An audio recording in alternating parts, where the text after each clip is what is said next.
غصے سے اس سڑک پر ٹہل رہا تھا۔ جس لڑکی کو اس نے کوٹھے سے اٹھا کر اتنی عزت دی تھی، وہی لڑکی اسے دھوکہ دے رہی تھی۔ اس سے زیادہ تکلیف دہ منظر اس کے لیے کچھ نہیں ہو سکتا تھا۔ وہ اس سے شدید محبت کرتا تھا، اور محبت میں ہی اس نے ایسا قدم اٹھایا تھا کہ اس کی وجہ سے اسے گھر سے بے گھر ہونا پڑا، کیونکہ گھر والے کسی ایسی لڑکی کو قبول کرنے کے لیے راضی نہیں تھے، اور ابا نے اسے گھر سے نکال دیا تھا۔ وہ سڑک کے کنارے فٹ پاتھ پر بیٹھ کر بچوں کی طرح پھوٹ پھوٹ کر رو پڑا۔ انسان کو جب من پسند شخص سے دھوکہ ملتا ہے تو پھر اس کا حال یہی ہوتا ہے جو اس کا ہو رہا تھا۔ کتنی ہی دیر وہ سڑکوں پر ٹہلتا رہا، اور جب غصہ کم نہ ہوا اور جسم میں خون اپنی جگہ پر گردش کرنے لگا تو پھر وہ بھاگتا ہوا گھر آیا۔ میرے دوستوں نے بالکل سچ کہا تھا کہ کوٹھے پر پہنچی ہوئی لڑکی پر بھروسہ نہیں کرنا چاہیے، لیکن میں نے بہت بڑی غلطی کر دی۔ کمرے میں آیا تو وہ صوفے پر بیٹھی ہوئی تھی، سر ہاتھوں پر گرایا ہوا تھا۔ جب ارحم نے اس کے بالوں کو اپنے ہاتھوں میں لیا، آپ غلط، وہ کچھ کہنے کی ہمت کرنے ہی لگی تھی جب ارحم دھاڑا، ایک لفظ بھی بولا تو میں تمہیں جان سے مار دوں گا، ایک لفظ بھی مت کہنا، مجھے تمہاری کسی بات پر اعتبار نہیں، بس مجھ سے غلطی ہو گئی جو میں نے تم جیسی لڑکی کو غلیظ جگہ سے اٹھایا، کاش میں تمہیں وہاں پر ہی رہنے دیتا، پھر تمہیں احساس ہوتا کہ عزت کی زندگی کتنی بڑی نعمت ہوتی ہے، لیکن میں وہاں پر اپنا سب کچھ دے کر آیا ہوں، تو یاد رکھو تمہیں چین نہیں لینے دوں گا، تمہیں اس دھوکے کی سزا تو بھگتنی پڑے گی عائشہ۔ وہ اس کے بالوں کو اپنے ہاتھوں میں لیے اس کی نم آنکھوں میں اپنی نفرت زدہ نظریں جمائے ہوئے اسے اپنے خطرناک ارادوں سے آگاہ کر رہا تھا، پھر جھٹکے سے اسے چھوڑ کر صوفے پر گرایا اور کمرہ بند کر کے باہر آ گیا۔ وہ اچھی طرح جانتا تھا کہ وہ اندھیرے سے ڈرتی تھی۔ عائشہ اونچی آواز میں رو رہی تھی، جبکہ وہ دروازے کے پاس بیٹھا ہوا خاموشی سے تماشا دیکھ رہا تھا۔ وہ اسے گڑ گڑا کر گزارش کر رہی تھی کہ وہ کمرے کا دروازہ کھول دے، لیکن ارحم پر کسی بات کا کوئی اثر نہیں ہو رہا تھا۔ پلیز دروازہ کھول دیں، میرا سانس رک جائے گا، آپ جانتے ہیں کہ مجھے اندھیرے سے ڈر لگتا ہے۔ روتے روتے عائشہ کی سانس پھولنے لگی تھی۔ ارحم دروازے کے سامنے صوفے پر بیٹھا غصہ قابو کرنے کی کوشش کر رہا تھا۔ میں نے تمہارے لیے کیا نہیں کیا، سب کچھ چھوڑ کر، اپنا گھر، ویل سیٹلڈ لائف، اپنی فیملی، اور تمہاری خاطر، تمہیں بہترین زندگی دینے کی خاطر 9 to 5 جاب کرنے لگا، اور تم جیسی عورت نے مجھے بے وقوف سمجھ لیا اور مجھے ہی دھوکہ دے رہی ہو۔ ارحم میں آئندہ ایسا نہیں کروں گی، وہ روتے ہوئے پھر بولی، پر ارحم غصے سے باہر نکل گیا۔ 2 گھنٹے بعد جب وہ واپس لوٹا تو دروازہ کھولا، زمین پر عائشہ بے ہوش پڑی تھی۔ پہلے تو پریشانی سے اس کا برا حال ہو گیا تھا، وہ جانتا تھا کہ وہ سانس کی بیماری میں مبتلا تھی۔ لب بھینچے عائشہ کو باہوں میں اٹھائے وہ اپنے کمرے میں لایا اور اپنے بستر پر لیٹاتے نرمی سے عائشہ کے لبوں پر، ارے ارحم کہاں ہو تم؟ سہیب نے اسے آواز دی اور بھاگتا ہوا اس کے کمرے میں آیا۔ وہ جو ایک ڈیل کے لیے آئی پریزنٹیشن کو دیکھ رہا تھا، سر اٹھا کر بیزارگی سے دیکھا، کیونکہ اسے کام کے دوران کبھی بھی کسی کی مداخلت پسند نہیں تھی۔ کیا ہوا ہے، کیوں ہوا کے گھوڑے پر سوار ہو؟ بیزار کن نظریں اس پر گاڑتے ہوئے ارحم نے غصے سے پوچھا۔ ایک تو تم ہر وقت جلتے توے پر بیٹھے رہتے ہو یار، کبھی تو خوش ہو جایا کرو۔ زندگی میں سب کچھ تمہارے پاس ہے، لیکن پھر بھی تمہاری ناک پر غصہ 24 گھنٹے موجود رہتا ہے۔ کبھی کبھی تو تم مجھے دنیا کے برے ترین انسان لگتے ہو۔ سہیب نے ناراضگی سے اس کی طرف دیکھا، کیونکہ اسے اکثر اوقات ارحم کا یہ رویہ بالکل اچھا نہیں لگتا تھا کہ وہ دنیا کا بد لحاظ ترین انسان تھا جو کسی کا دل رکھنا جانتا ہی نہیں تھا۔ پھر بھی وہ اس کا کزن اور دوست ہونے کے ناطے اس کے ساتھ کبھی بھی غصے سے بات نہیں کر پاتا تھا، جبکہ دوسری طرف ارحم گویا سب پر احسان کرتا تھا ان سے بات کر کے۔ یار میں کام کر رہا ہوں اور تم جانتے ہو کام کے دوران مجھے کسی کی مداخلت پسند نہیں۔ سہیب کے ساتھ وہ اپنا رویہ خراب نہیں رکھ سکتا تھا، اسی لیے لب بھینچے ہوئے فوراً صفائی پیش کی۔ بتانا یہ تھا کہ نیچے تمہاری محبوبہ آئی ہوئی ہے۔ سہیب اچھی طرح جانتا تھا کہ اس کا موڈ خراب ہو جائے گا، لیکن اسے تنگ کر کے جو مزہ اسے آتا تھا اس کے لیے وہ کچھ بھی کر لیتا۔ وہی ہوا۔ ارحم کے ماتھے کی نسیں واضح ہونے لگی، جو یہ ظاہر کر رہی تھی کہ کس قدر مشکل سے غصہ برداشت کر رہا تھا۔ سہیب، میں نے تمہیں کہا تھا کہ مجھے ایسے مذاق بالکل پسند نہیں۔ غصے سے کھا جانے والی نظروں سے دیکھتے ہوئے اس نے غصے سے کہا، یار کیا ہو گیا ہے؟ تمہارے ماموں کی بیٹی اور تم سے محبت کرتی ہے، دیکھو محبت کی قدر کیا کرو۔ دانت پیس کر سہیب نے غصے سے کہا کہ خاندان کی سب سے خوبصورت لڑکی اس سے محبت کرتی تھی اور اس کی خاطر یہاں پر ہر دوسرے روز آئی ہوتی تھی، لیکن ارحم کے کان پر جوں تک نہیں رینگتی تھی۔ Suhaib, just shut up and get lost. بغیر اس کی طرف دیکھے بائیں ہاتھ کی انگلی اٹھا کر نظروں کو لیپ ٹاپ کی اسکرین پر جما کر اس نے تنبیہ دینے والے انداز میں کہا، لیکن پھر بھی یار، مسئلہ کیا ہے؟ اتنی خوبصورت ہے، پڑھی لکھی ہے، ایک آئیڈیل لائف پارٹنر ہو سکتی ہے، تمہارا کیا مسئلہ ہے؟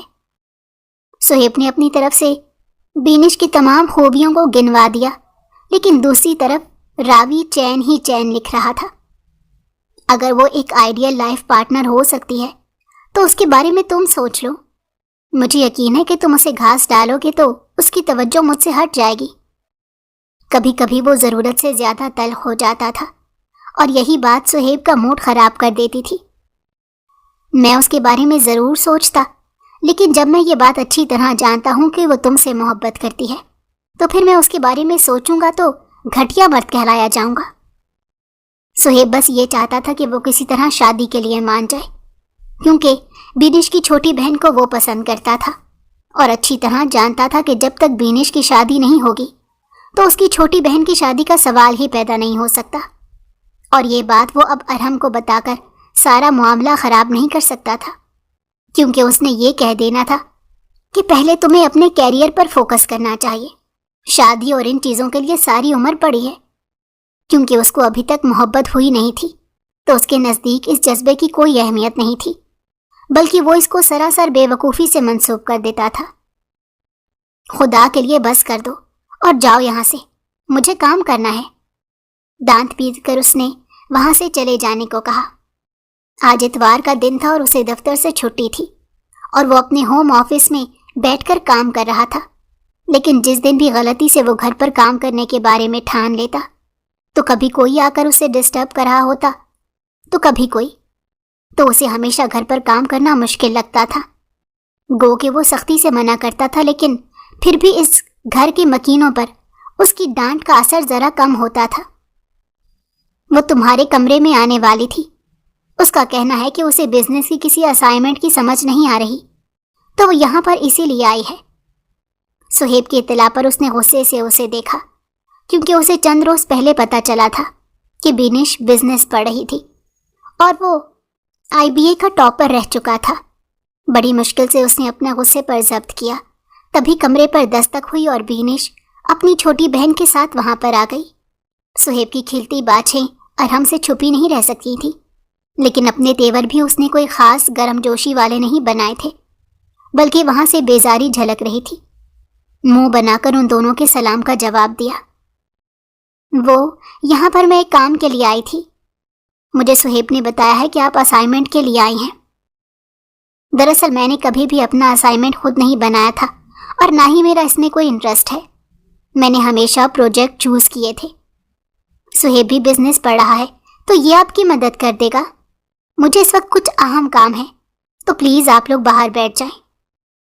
اس نے جس قدر دو ٹوک انداز میں کہا تھا تو وہاں پر کھڑا سہیب بھی بری طرح شرمندہ ہو گیا، کیونکہ کم از کم اسے لگتا تھا کہ ارحم کو ان کے مہمان ہونے کا خیال کر لینا چاہیے تھا، لیکن وہ ارحم نصیر ہی کیا جو دوسروں کا دل مروتن ہی رکھ لے، کیونکہ سب کو اس سے بس یہی شکوہ تھا کہ وہ صرف اپنا سوچتا تھا، اور اس کا ایک تاریخی جملہ تھا جو وہ ہمیشہ کہتا تھا، میں زندگی میں صرف وہی کروں گا جو مجھے خوشی دیتا ہے، اور جو مجھے خوشی نہ دے اور کسی کو وہ ساری زندگی کی خوشی دے دے تو میں وہ کام پھر بھی نہیں کروں گا۔ اگر سادہ لفظوں میں کہوں تو میں اپنی ایک پل کی خوشی پر کسی کی زندگی بھر کی خوشیوں کو ترجیح دینا پسند کروں گا۔ وہ صرف یہ کہتا نہیں تھا بلکہ وہ ایسا کرتا بھی تھا، اس کے ہر انداز سے سب جھلک رہا ہوتا تھا۔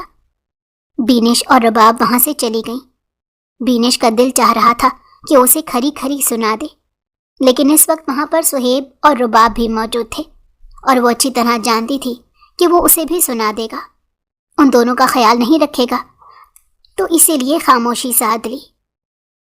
تمہیں شرم کرنا چاہیے تھی ارحم یار، کس طرح تم نے اس بیچاری کا دل توڑ دیا، بلکہ دل کا توڑنا تھا، تم نے تو اس کے کھڑے کھڑے بے عزتی کر دی۔ سہیب کو بہت برا لگا تھا کہ اس نے رباب کی بھی بے عزتی کر دی تھی۔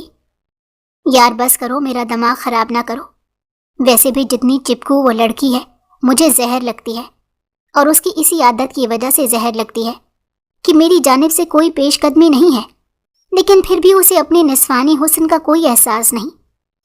اسے چاہیے کہ اب اپنا معیار ہائی کرے، بجائے وہ کسی لڑکے کا یوں پیچھا کرے۔ ارحم نے کھا جانے والی نظروں سے دیکھا اور وہ وہاں سے اسے گھورتے ہوئے چلا گیا۔ حد ہے، ایک دن بھی یہ لوگ مجھے کام نہیں کرنے دیتے۔ دانت پیستے ہوئے اس نے فون اٹھایا۔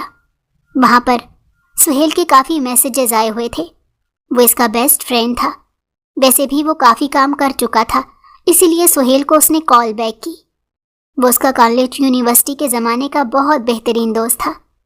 سلام دعا کے بعد سہیل نے کہا، یار ہم تجھے اسی لیے کال اور میسیجز کر رہے تھے کہ ہم لوگ گھومنے کے لیے باہر جا رہے ہیں، کافی دن ہو گئے ہیں دوستوں کے ساتھ مل کر ہم نے آؤٹنگ نہیں کی، تو تم بھی آ جاؤ، بہت مزہ آنے والا ہے۔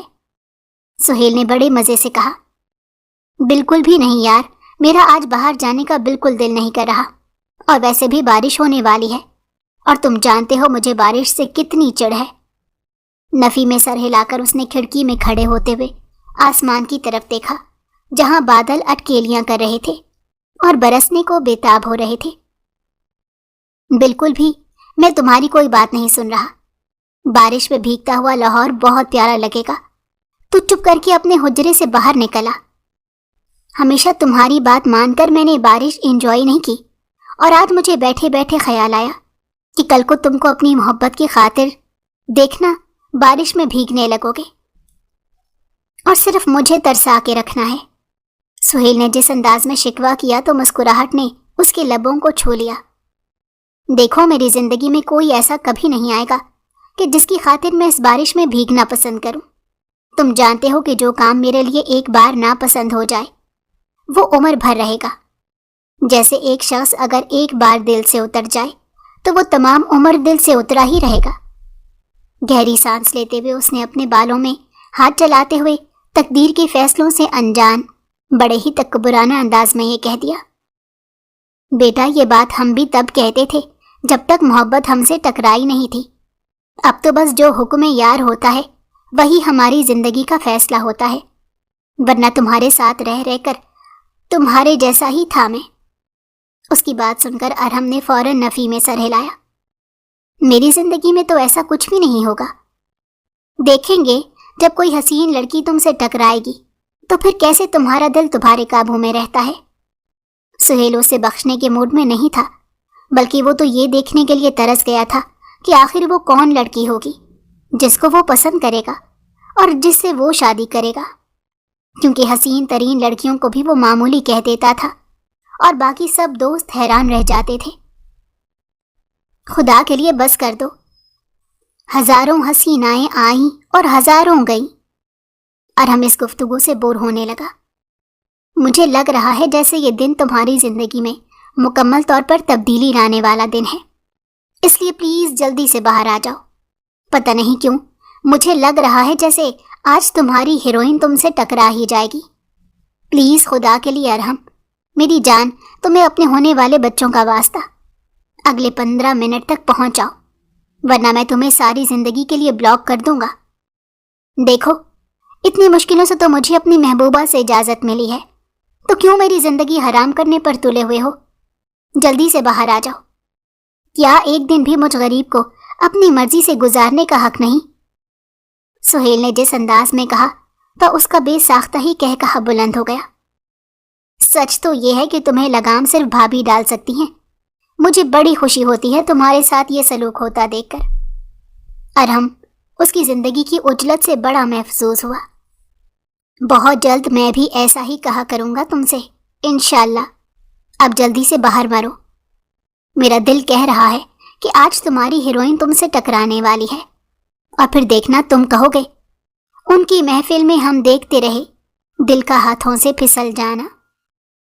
سہیل واحد دوست تھا جس کے ساتھ وہ یوں ہنس سکتا تھا، اور اس کی اس پیشن گوئی پر پتہ نہیں کیوں اسے بھی لگا کہ جیسے آج کچھ ہونے والا ہے، لیکن پھر اسے خود پر یقین تھا کہ جس طرح اس کے دل کے دروازے بند تھے اور آج تک کوئی بھی اس دروازے سے ٹکرانے کی ہمت نہیں کر سکا تھا، تو اب بھی ایسا کچھ نہیں ہو سکے گا۔ اور پھر اس نے اٹھ کر چینج کیا اور سفید رنگ کی شرٹ اور بلیک پینٹ میں بالوں کو اچھا سا سیٹ کر کے باہر گیا، تو سامنے بیٹھی بینش کو دیکھ کر اس کا حلق تک کڑوا ہو گیا۔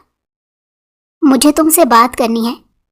وہ شاید بھول گئی تھی کہ پہلے بھی ایک بار اس سے بات کر کے وہ خود کو رد کروا بیٹھی تھی، مگر ڈھٹائی کی حد یہ تھی کہ وہ دوبارہ اس کے راستے میں کھڑی تھی، اور یہ بات ان دونوں کے علاوہ کسی کو معلوم نہیں تھی کہ وہ اسے بہت پہلے پروپوز کر کے ریجیکٹ ہو چکی تھی، اور پھر اس نے خود کو مکمل طور پر ارحم کی پسند میں ڈھالنے کے بارے میں فیصلہ کیا، اور اب اس سراپا اس کی پسند میں ڈھلی اس کے سامنے کھڑی تھی۔ لیکن ارحم کو پھر بھی ایک نظر کے لیے وہ اچھی نہیں لگی تھی۔ وہ بے وقوف سی تھی جو بھول گئی تھی کہ محبت انسان کو کبھی بھی اس انسان کی مکمل پسند میں ڈھل کر نہیں ہوتی، بلکہ یہ تو وہ ہوتی ہے کہ اس کی پسند کو سراپا بدل دیتی ہے، اور آپ جیسے ہوتے ہیں ویسے ہی پسند کر لیے جاتے ہیں۔ اگر آپ کسی کو پسند نہیں ہوتے تو آپ اپنی مکمل شکل بدلوا لیں، پلاسٹک سرجری کروا کر، تب بھی ان کو پسند نہیں آئیں گے۔ بولو۔ وہ اپنی بیزارگی چھپا نہیں پایا، سن گلاسز لگاتے ہوئے اس کی طرف دیکھا تک نہیں تھا۔ تم جانتے ہو کہ ہم دونوں کے گھر والے یہ چاہتے ہیں کہ ہماری شادی ہو جائے، تو تمہارا رویہ پھر میرے ساتھ ایسا کیوں ہے؟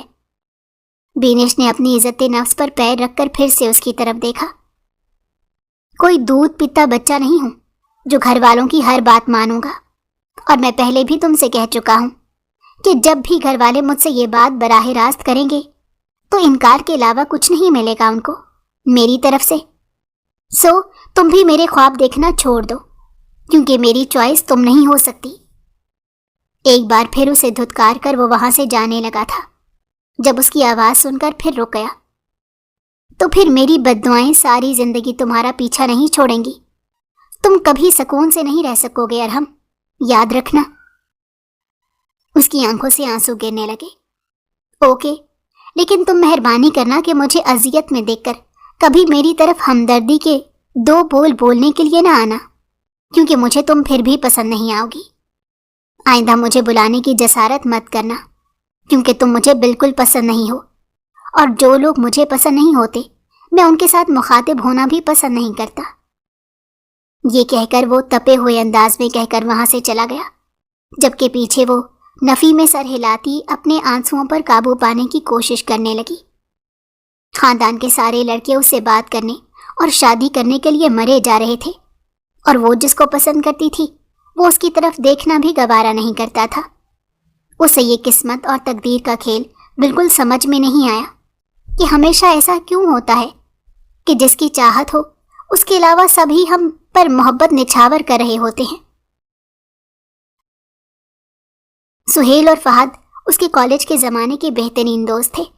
ان دونوں کی آپس میں بہت بنتی تھی، اور اس کی وجہ یہ تھی کہ تینوں کی نیتیں اور منزلیں ایک تھیں۔ اس زمانے میں جب سب لوگ لڑکیوں پر مرتے تھے تو یہ تینوں دوست اس کام سے بھاگ کر ایک دوسرے کے ساتھ خوش رہا کرتے تھے، ایک دوسرے کی کمپنی کو انجوائے کیا کرتے تھے، اسی لیے کالج میں بہترین طالب علموں کے طور پر مشہور ہوئے۔ سہیل نے پہلی پوزیشن لی تھی، جبکہ ان دونوں نے دوسری پوزیشن لی تھی، اور سہیل صرف ایک نمبر کی وجہ سے پہلی پوزیشن پر آیا تھا، اور وہ ایک دوسرے کی خوشی پر خوش تھے، کیونکہ ایک نمبر میٹر نہیں کرتا تھا۔ اس لیے اس چیز کی کوئی ویلیو نہیں تھی کہ وہ ایک نمبر کی وجہ سے دوسری پوزیشن پر آ گیا تھا، بلکہ وہ اس بات پر خوش تھا کہ نمبر ایک جتنے آئے تھے اور پہلی پوزیشن لینے والا اس کا دوست تھا۔ یوں آگے ان لوگوں کے انٹرسٹ بھی سیم ہو گئے تھے، ایک ہی یونیورسٹی میں ایڈمیشن لیا، اور ارحم کی قسمت بہت اچھی تھی کہ باپ دادا کا کاروبار تھا، سو ارحم وہ سنبھالنے لگا، جبکہ سہیل اور فہد نے اپنی ایک کمپنی بنانے کے بارے میں سوچا تھا۔ پہلے وہ جاب کرتے تھے اور اس کے بعد جو پیسہ بچ جاتا تھا اس کو بچا کر تھوڑی بہت انویسٹمنٹ کر دیتے تھے۔ یوں ان تینوں کی دوستی مثالی تھی۔ وہ لوگ ایک بار ریسٹوران میں بیٹھے ہوئے تھے جب سہیل کو ایک لڑکی اچانک ہی پسند آ گئی، اور فہد اور ارحم اسے روکنے کی کوشش کر رہے تھے کیونکہ ان کو لگ رہا تھا کہ پہلی نظر میں محبت والا کوئی سین نہیں ہوتا، جبکہ دوسری طرف سہیل اس لڑکی کے لیے پاگل ہوا جا رہا تھا۔ اور پھر اس نے چند ماہ کے اندر اندر اسے اپروچ کیا، اور ارحم اس بات کے لیے راضی نہیں تھا کہ وہ اس کے ساتھ باہر گھومے پھرے۔ تو اس نے کہا اگر تم چاہتے ہو کہ ہم تمہارے ساتھ دوستی رکھیں تو تمہیں اس سے ابھی شادی کرنی ہوگی، ورنہ آج تک ہم تینوں کی زندگی میں ایسی کوئی لڑکی نہیں آئی تو تمہاری زندگی میں بھی کوئی نہیں آ سکتی۔ تو سہیل نے فوراً سے اسے نکاح کر لیا تھا۔ اتفاق سے اس لڑکی کے گھر والے بھی مان گئے تھے اور سہیل کے گھر والوں نے بھی کوئی اعتراض نہیں کیا تھا۔ یوں اس کی زندگی میں بہاریں آ گئی تھی، جبکہ فہد اپنے چچا کی بیٹی کے ساتھ انگیجڈ ہو گیا۔ لیکن ارحم کی زندگی میں کوئی نہیں آ رہا تھا، یہ اسے کوئی اچھا نہیں لگتا تھا۔ وہ سوچتا تھا کہ لڑکیوں نے میک اپ کی تہوں میں اپنی معصومیت کو چھپا لیا ہے اور وہ کبھی بھی میک اپ کی تہوں سے شادی نہیں کر سکتا۔ سو یہ زندگی کا سرکل یوں ہی چل رہا تھا، جبکہ سہیل اور فہد کی یہ دیرینہ خواہش تھی کہ ان کا دوست جلد از جلد شادی کر لے، لیکن وہی بات کہ دوست کو کوئی پسند نہیں آتا۔ لاہور کی سڑکوں پر لانگ ڈرائیو کرتے ہوئے وہ لوگ کالج کے زمانے کو یاد کر رہے تھے۔ یونیورسٹی کا زمانہ بھی بہت اچھا گزرا تھا، لیکن کالج کا زمانہ ایسا ہوتا ہے کہ بہت یاد آتا ہے۔ اس کے بعد اچانک ہی فہد کے دماغ میں پتہ نہیں کیا سمایا۔ گاڑی وہ لوگ کسی غلط ڈائریکشن میں لے آئے تھے۔ وہاں پر کسی سے پوچھنے پر علم ہوا کہ وہ کسی کوٹھے کے قریب تھے۔ تینوں نے بے یقینی سے ایک دوسرے کو دیکھا۔ کیا مطلب؟ ہم ساری زندگی اس گندگی والی جگہ پر نہیں آئے، سو جلدی سے گاڑی موڑو۔ ارحم نے شدید غصے سے فہد کی طرف دیکھا۔ یار دیکھو، ہماری نیتوں پر کوئی شک کرنے کی ضرورت نہیں، ہم تمہاری مان کر ہی شارٹ کٹ لینے کی کوشش میں یہاں پر پہنچے ہیں، لیکن مجھے لگ رہا ہے کہ بے سبب نہیں پہنچے۔ فہد کی بات پر دونوں نے چونک کر اس کی طرف دیکھا اور اس کی بات کو سمجھنے کی کوشش کی۔ میرا کہنے کا مطلب ہے کہ ہمیں ایک بار کم از کم اندر جا کر ضرور دیکھنا چاہیے کہ وہاں پر کیا ہوتا ہے۔ اس نے اتنا کہا تھا کہ ارحم اور سہیل نے کھا جانے والی نظروں سے اسے دیکھا۔ تمہارا دماغی توازن ٹھیک ہے؟ یہ جگہیں گندگی سے لبریز ہوتی ہیں۔ ہم لوگ بھلے ہی بہت پریکٹسنگ مسلمان نہیں ہیں، لیکن ایسی جگہوں پر جانے کے بارے میں تصور بھی نہیں کر سکتے۔ جلدی سے گاڑی موڑو ورنہ میں تمہاری گردن موڑ دوں گا۔ ارحم نے کھا جانے والی نظروں سے اسے دیکھا اور غصے سے کانپتی آواز میں کہا، یار تم مجھے غلط سمجھ رہے ہو ارحم۔ دیکھو میں نے ان جگہوں کے بارے میں بس سنا ہے، لیکن ہم کبھی یہاں پر گئے نہیں ہیں۔ ہو سکتا ہے کہ اندر جا کر معلوم ہو کہ کہانی کچھ اور ہوتی ہے۔ یہی سنا ہے کہ یہاں پر اپنی مرضی سے جسم بیچے جاتے ہیں، جبکہ میں اپنی زندگی میں جتنی عورتوں سے ملا ہوں ان میں سے کوئی بھی ایسی نہیں ہوتی کہ جو ایسا کرے۔ میں صرف یہ دیکھنا چاہتا ہوں کہ ان کی کیا مجبوری ہے۔ دیکھو ہم نے ساری زندگی آج تک ایک گرل فرینڈ تک نہیں رکھی۔ ہمارے ایمان اتنی جلدی متزلزل ہونے والے نہیں ہیں، اور ہو سکتا ہے کہ ہماری آزمائش ہو۔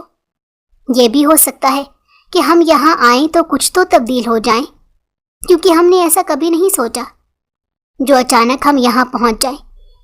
تو تمہیں کیا لگتا ہے کہ یہ محض اتفاق ہے؟ دیکھو یہ محض اتفاق نہیں ہے، سو ہم جا رہے ہیں۔ فہد نے گاڑی سے باہر نکلتے ہوئے اتنی لمبی تقریر کر دی کہ ان دونوں نے ایک دوسرے کو دیکھا اور پتہ نہیں کیا سوچ کر راضی ہو گئے۔ پھر اس کے ساتھ وہاں سے تنگ گلیوں سے ہوتے ہوئے گزرنے لگے۔ بارش کی وجہ سے ہر طرف کیچڑ پھیلا ہوا تھا اور اب بھی ہلکی ہلکی بوندا باندی ہو رہی تھی، اور اچانک وہ لوگ پتہ نہیں کس کی مدد سے وہاں پر پہنچے۔ اندر سے عجیب و غریب قسم کی خوشبو آ رہی تھی اور ارحم کو ان پر غصہ آ رہا تھا۔ ان تینوں کے کپڑے وغیرہ دیکھ کر ان کو اندازہ ہو گیا کہ یہ کوئی عام لوگ نہیں ہیں، سو فوراً ہی انہیں اچھا خاصا پروٹوکول ملا۔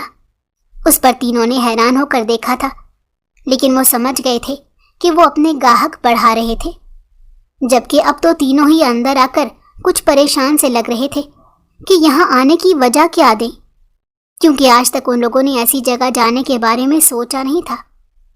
تبھی ایک لڑکی کے رونے کی آواز آئی۔ وہ تینوں اس وقت وہاں پر اکیلے بیٹھے تھے۔ وہ بھاگ کر ان کی طرف آئی اور ارحم کے پیروں میں گری۔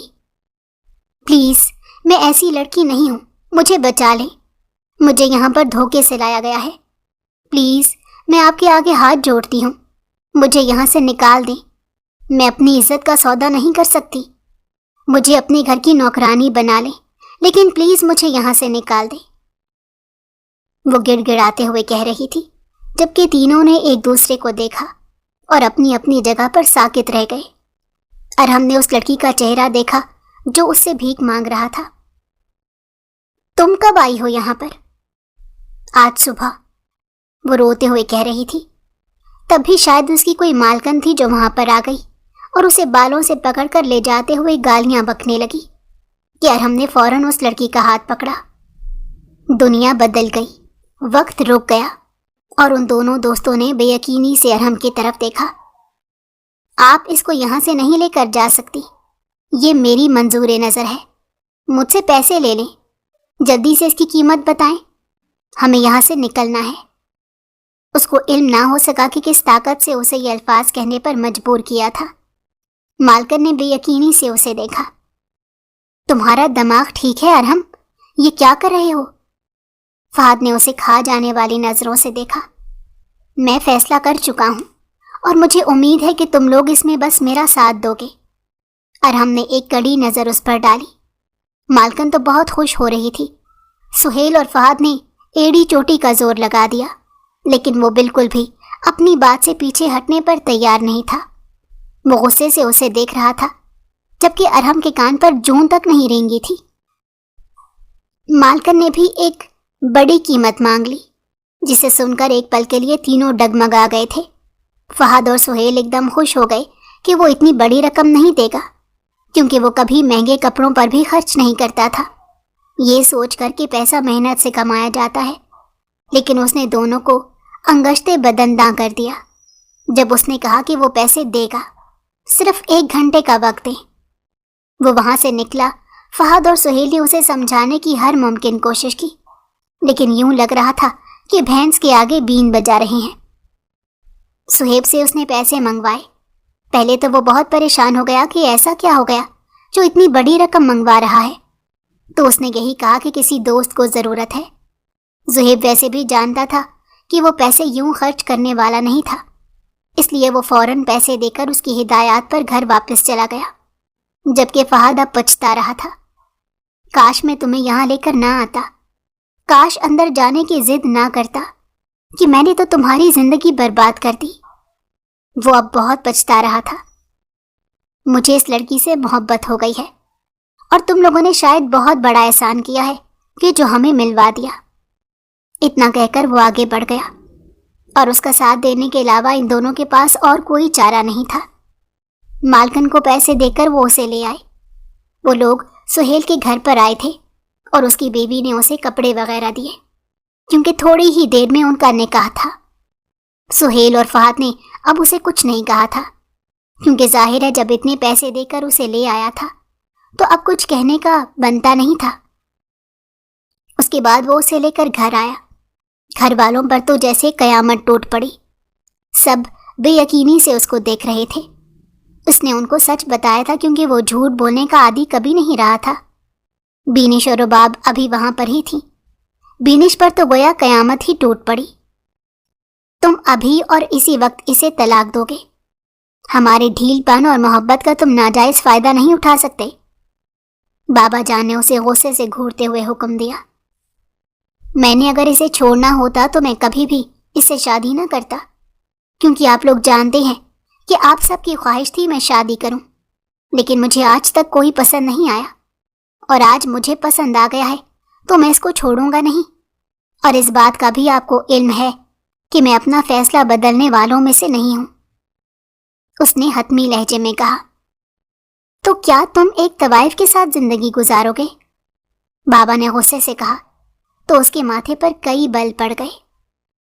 میں نے آپ سے کہا ہے کہ یہ وہاں پر موجود ضرور تھی، لیکن اس کا شمار ان لوگوں میں نہیں ہوتا، سختی سے کہتے ہوئے اس کی آواز کانپنے لگی۔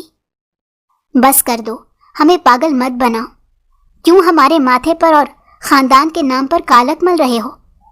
تم اس کے علاوہ جس سے کہو گے ہم شادی کروا دیں گے، لیکن وہ لڑکی عزت دار ہونی چاہیے۔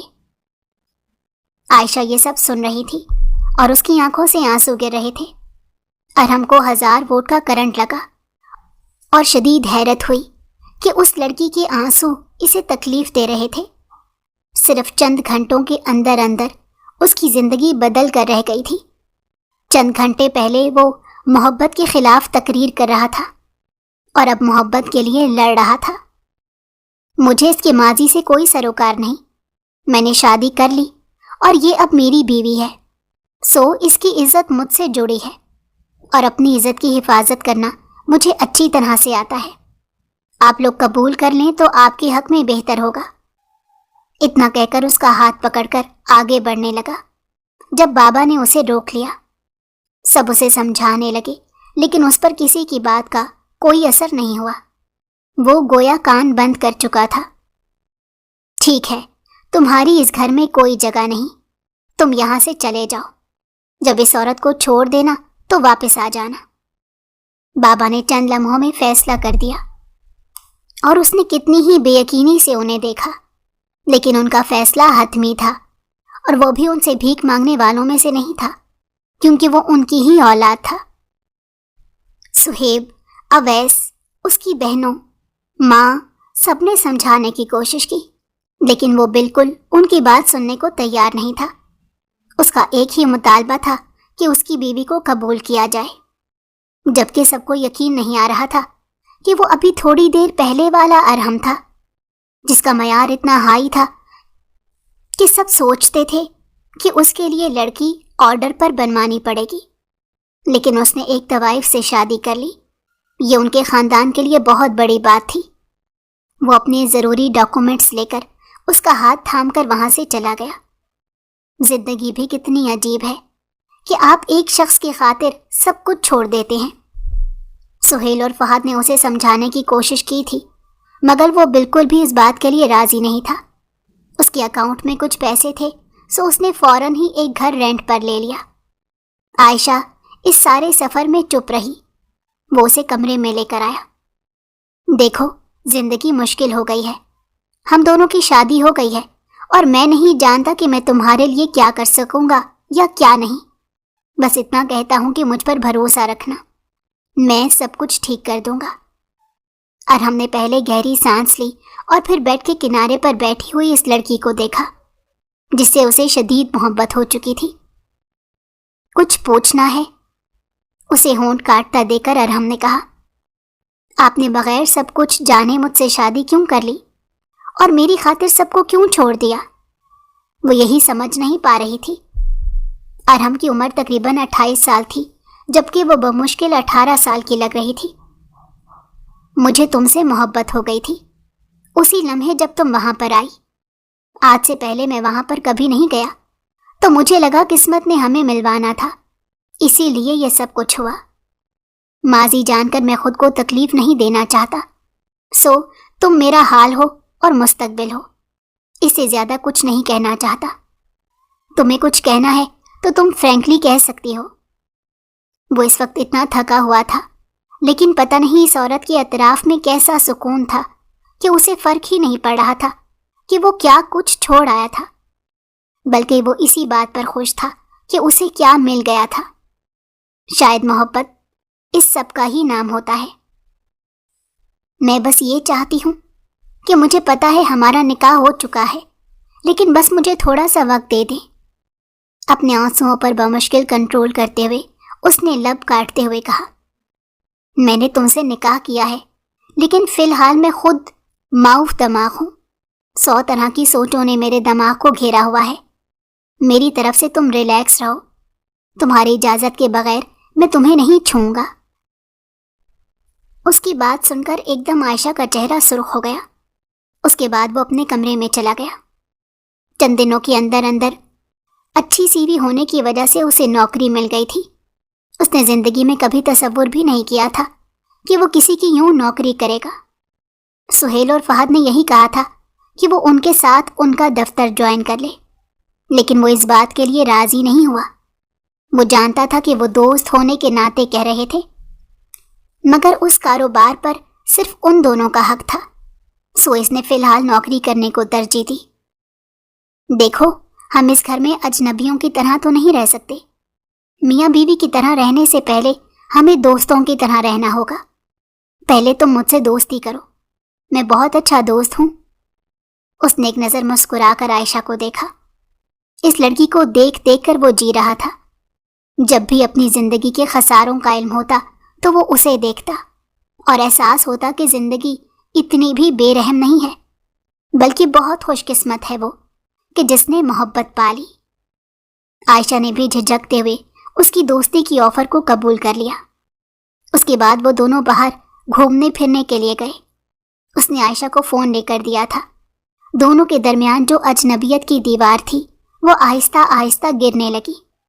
دونوں کے درمیان اب اجنبیت کم ہو گئی تھی، اور دوستی کا سب سے بڑا فائدہ یہ ہوا تھا کہ وہ ایک دوسرے کا خیال رکھنے لگے تھے۔ ایک رات اس کی طبیعت خراب تھی، بخار سے اس کی جان ہلکان ہو رہی تھی، تو عائشہ اس کے کمرے میں آئی۔ اس کے سر پر ٹھنڈے پانی کی پٹیاں وغیرہ کر رہی تھی۔ اسے یہ پرواہ کرتی لڑکی بہت زیادہ اچھی لگ رہی تھی، اور پھر پتہ نہیں کب عائشہ کی آنکھ لگ گئی تو وہ وہاں پر ہی سو گئی۔ ارحم جو مضبوط اعصاب کا مالک تھا، اپنی محبت کو اپنے حصار میں دیکھ کر خود پر کنٹرول نہیں رکھ پایا، اور ابھی اس پر جھکا ہی تھا کہ عائشہ کی آنکھ کھل گئی۔ سارا طلسم ٹوٹ گیا۔ ارحم بہت شرمندہ ہوا، جبکہ وہ بھاگتی ہوئی وہاں سے چلی گئی۔ اگلی صبح وہ بہت شرمندہ تھا۔ جب وہ اسے کچن میں نظر آئی، دونوں ہی ایک دوسرے سے نظریں نہیں ملا پا رہے تھے۔ دیکھو، مجھے اصولاً معذرت نہیں کرنی چاہیے کہ تم میری بیوی ہو، لیکن پھر بھی انسان ہوں، بہک سکتا ہوں، لیکن خود پر میں نے کنٹرول کر لیا تھا، کیونکہ تمہاری اجازت کے بغیر میں تمہیں کبھی بھی نہیں چھونا چاہتا، سنجیدگی سے دیکھتے ہوئے کہہ کر وہ وہاں سے چلا گیا۔ اس کے بعد جب رات کو گھر آیا تو سارا گھر اندھیرے میں ڈوبا ہوا تھا۔ عائشہ نے اسے دیکھا تو بھاگ کر اس کے گلے لگی اور پھوٹ پھوٹ کر رو دی۔ ارحم کو کچھ سمجھ نہیں آ رہا تھا کہ یہ کیا ہوا۔ مجھے اندھیرے سے ڈر لگتا ہے، لائٹ کب سے گئی ہوئی ہے اور میری جان نکل گئی تھی۔ وہ بچوں کی طرح ہچکیوں میں رو رہی تھی، اور ارحم کو زندگی میں پہلی بار خود پر شدید غصہ آیا کہ اس نے اسے فون تک نہیں لے کر دیا۔ پھر اگلے ہی روز اسے فون لے کر دیا، اور اس کے بعد فون پر بھی ایک دوسرے سے وہ چھوٹی موٹی باتیں کرنے لگے۔ لیکن اسے کیا معلوم تھا کہ یہ فون اسے کتنی تکلیف دینے والا ہے۔ اس نے عائشہ کا داخلہ بھی کالج میں کروا دیا تھا۔ وہ چاہتا تھا کہ وہ اچھی طرح پڑھ لکھ جائے۔ وہ نہیں چاہتا تھا کہ زندگی میں اس چیز کا تانا ملتا کہ اس کی بیوی پڑھی لکھی نہیں ہے۔ ایک روز وہ اس سے کہہ رہا تھا کہ وہ دیر سے گھر آئے گا، اور سرپرائز دینے کے لیے جلدی گھر پہنچ گیا، اور یہ دیکھ کر وہ خود سرپرائز رہ گیا کہ وہ کسی لڑکے سے فون پر بات کر رہی تھی۔ اس کا ضبط یہاں پر جواب دے گیا۔ اس کو اس پر شدید غصہ آیا۔ میں آئندہ اس سے بات نہیں کروں گی، لیکن پلیز لائٹس آن کر دیں، مجھے ڈر لگ رہا ہے، وہ روتے ہوئے کہہ رہی تھی۔ لیکن ارحم کو رحم نہیں آیا، اور وہ لائٹس بند کر کے وہاں سے چلا گیا۔ اسے دکھ ہی ہو رہا تھا کہ اس لڑکی کے لیے اس نے کیا کچھ نہیں کیا تھا، گھر والوں کو چھوڑ دیا، اور وہی اسے دھوکہ دے رہی تھی۔ بینش نے بھی گھر سے کال کر کے کہا تھا، ارحم، میں روتی تھی کہ میں تمہاری چوائس کیوں نہیں ہوں، لیکن کیا پتا تھا کہ تمہاری چوائس ایک طوائف ہوگی۔ تو میں خوش ہوں کہ تم نے مجھے نہیں چنا، لیکن یاد رکھنا، ان عورتوں کو مردوں کا چسکا لگا ہوتا ہے، یہ تم پر کبھی بھی صابر و شاکر نہیں ہوگی۔ تب تمہیں احساس ہوگا کہ میں کس قدر اچھی تھی، جو فقط تم سے محبت کرتی تھی۔ جب یہ یاد آیا تو وہ پھوٹ پھوٹ کر رو پڑا، اور گھر آیا تو وہ بے ہوش تھی۔ اٹھا کر اسے اپنے کمرے میں لایا، اپنے بستر پر لٹاتے نرمی سے عائشہ کے لبوں پر آہستگی سے اپنا ہاتھ پھیرا۔ اس سے پہلے کہ کوئی جسارت کرتا، تبھی عائشہ کے فون پر کال آئی۔ رانگ نمبر دیکھ کر پہلے تو سب جواب دے دیا، لیکن پھر وہ رک گیا. کال پک کی مگر بولا کچھ نہیں. عائشہ مجھے معاف کر دو. میں جانتا ہوں کہ میں نے تمہارے ساتھ غلط کیا ہے. تمہاری بہن کے ساتھ شادی کرنے کے لیے میں نے پارلر والی رات تمہیں پک کرنے کے بہانے پارلر آیا، پھر تمہیں ہی بیچ ڈالا اور سب سے کہا کہ تم وہاں سے بھاگ گئی ہو. لیکن دیکھ لو، وہ بھی زچگی کے دوران مر گئی اور میں تڑپتا رہ گیا. میری زندگی بہت بڑی سزا بن گئی ہے. اماں کو سب کچھ پتہ چل گیا ہے اور وہ مجھ سے نفرت کرتی ہیں کیونکہ تم ان کی لاڈلی بھتیجی تھی.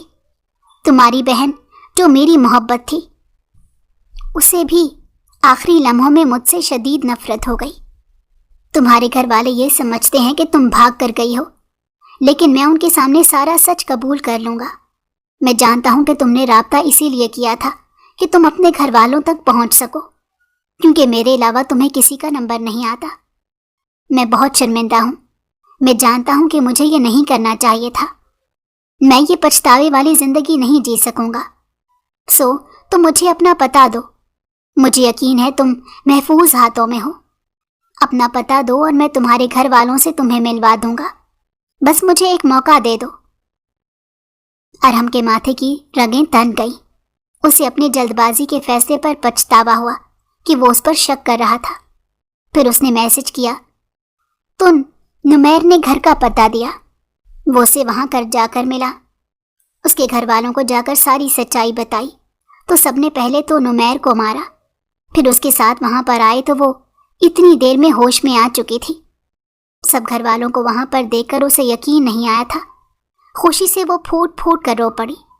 سب نے اسے معاف کر دیا تھا اور یہ پتہ چلا کہ نمیر نے دھوکہ دیا تھا اور وہ خودکشی کر چکا تھا. جو لوگ دوسروں کی زندگیاں خراب کرتے ہیں ان کی اپنی زندگیاں بھی اطمینان سے خالی ہوتی ہیں. چند دنوں کے اندر زندگی حیرت انگیز طور پر ٹریک پر آ گئی تھی. اس روز ارحم کا برتھ ڈے تھا تو سب گھر والے شدت سے یاد آئے، اور حیرت کی بات یہ تھی کہ سب گھر والے آ گئے.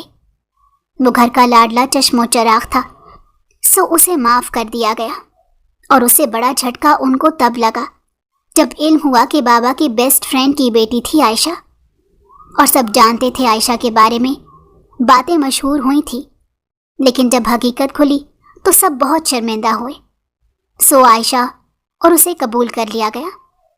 بابا گھر لے کر جانا چاہتے تھے لیکن اس نے تھوڑا سا وقت مانگ لیا کہ یہاں سے سب کچھ وائنڈ اپ کرنے میں اسے ٹائم لگے گا. سب ٹھیک ہو گیا تھا لیکن عائشہ نے اسے برتھ ڈے تک وش نہیں کیا تھا، اور اسے اسی چیز کا دکھ تھا کہ بظاہر سب ٹھیک ہو گیا تھا لیکن کچھ بھی ٹھیک نہیں ہوا تھا. رات کے 11 بجے تھے جب دروازے پر دستک ہوئی. اس گھر میں وہ 2 لوگ ہی رہتے تھے. دروازے سے وہ جب داخل ہوئی، کالے رنگ کی ساڑی میں نظر لگ جانے کی حد تک وہ حسین لگ رہی تھی، اور ارحم اپنے بیڈ پر ساکت بیٹھا اسے دیکھتا رہ گیا کیونکہ اسے یقین نہیں آ رہا تھا اور یوں لگ رہا تھا کہ اگر اٹھا تو خواب ٹوٹ جائے گا. Happy birthday dear husband, thank you for choosing me. Arham بے یقین تھا. پھر کیک کاٹا، دونوں نے ایک دوسرے کو کھلایا. اس کا برتھ ڈے بھی تو ہوا تھا. پھر اس نے ارحم کے کندھے پر سر رکھا تو اسے جیسے یقین آیا. اس کے گرد اپنا حصار تنگ کیا. Thank you for this surprise. Arham یہ کہہ کر اس کے ماتھے پر لب رکھنے لگا تھا کہ رک گیا. اجازت ہے؟ اس نے پوچھا تو وہ بلش ہوئی، نظریں جھکا دی. میں نے کہا تھا کہ تمہیں تمہاری اجازت کے بغیر نہیں چھوؤں گا، لیکن تم خود ساڑی میں آ گئی ہو تو اب مجھ سے شکوہ مت کرنا. ارحم نے اتنا کہہ کر اسے اپنی طرف کھینچا. محبت کی بارش ہونے لگی.